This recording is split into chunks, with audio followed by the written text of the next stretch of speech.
Okay, guys, here is the audio. Again, you can come back to this at any time. I'm going to read it aloud.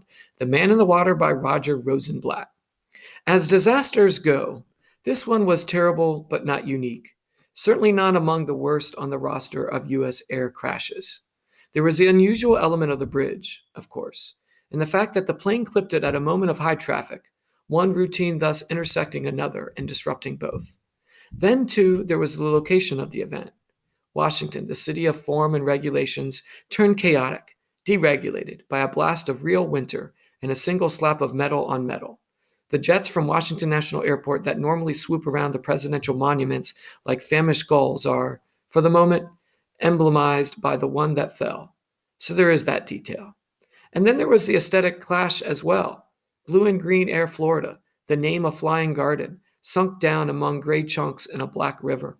All that was worth noticing, to be sure. Still, there was nothing very special in any of it, except death, which, while always special, does not necessarily bring millions to tears or to attention. Why then the shock here? Perhaps because the nation saw in this disaster, perhaps because the nation saw in this disaster something more than a mechanical failure. Perhaps because people saw it no failure at all, but rather something successful about their makeup. Here, after all, were two forms of nature in collision, the elements and human character. Last Wednesday, the elements, indifferent as ever, brought down Flight 90, and on that same afternoon, human nature, groping and flailing in mysteries of its own, rose to the occasion. Of the four acknowledged heroes of the event, three are able to account for their behavior. Donald Usher and Eugene Windsor, a Park Police helicopter team, risked their lives every time they dipped the skids into the water to pick off survivors. On television, side by side in bright blue jumpsuits, they described their courage as all in the line of duty. Lenny Skutnik, a 28-year-old employee of the Congressional Budget Office, said, "It's something I never thought I would do," referring to his jumping in the water to drag an injured woman to shore. Skutnik added that, quote, "somebody had to go in the water," delivering every hero's line that is no less admirable for its repetitions. In fact, nobody had to go into the water. That somebody actually did so is part of the reason this particular tragedy sticks in the mind. But the person most responsible for the emotional impact of the disaster is the one known at first simply as the man in the water. Balding, probably in his 50s, an extravagant mustache. He was seen clinging with 5 other survivors to the tail section of the airplane.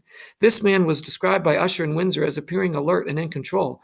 Every time they lowered a lifeline and floating right to him, he passed it on to another of the passengers. "In a mass casualty, you'll find people like him," said Windsor, "but I've never seen one with that commitment."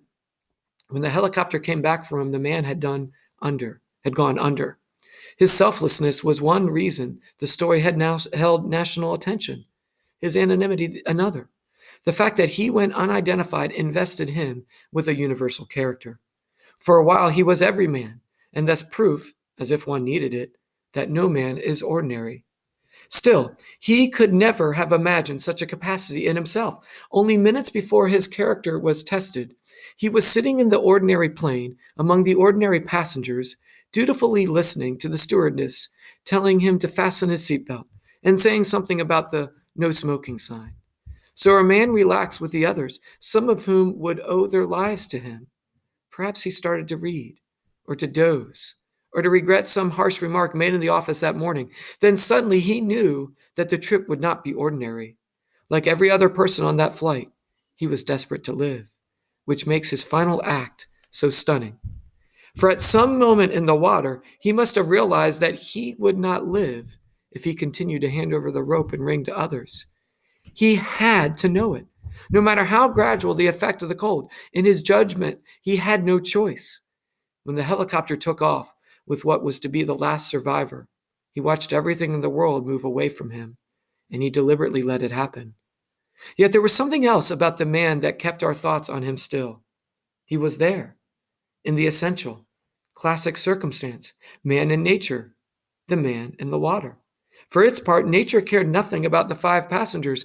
Our man, on the other hand, cared totally. So the timeless battle commenced in the Potomac. For as long as that man could last, they went at each other, nature and man, the one making no distinctions of good and evil, acting on no principles, offering no lifelines. The other acting wholly on distinctions, principles, and one supposes, of faith. Since it was he who lost the fight, we ought to come again to the conclusion that people are powerless in the world. In reality, we believe the reverse, and it takes the act of the man in the water to remind us of our true feelings in this matter. It is not to say that everyone would have acted as he did, or as Usher, Windsor, and Skutnik. Yet whatever moved these men to challenge death on behalf of their fellows is not peculiar to them. Everyone feels a possibility in himself.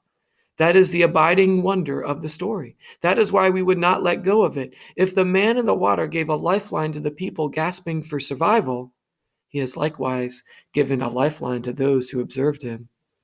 The odd thing is that we do not even really believe that the man in the water lost his fight. Everything in nature contains all the powers of nature, said Emerson. Exactly.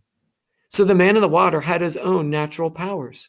He could not make ice storms or freeze the water until it froze the blood, but he could hand life over to a stranger, and that is a power of nature too.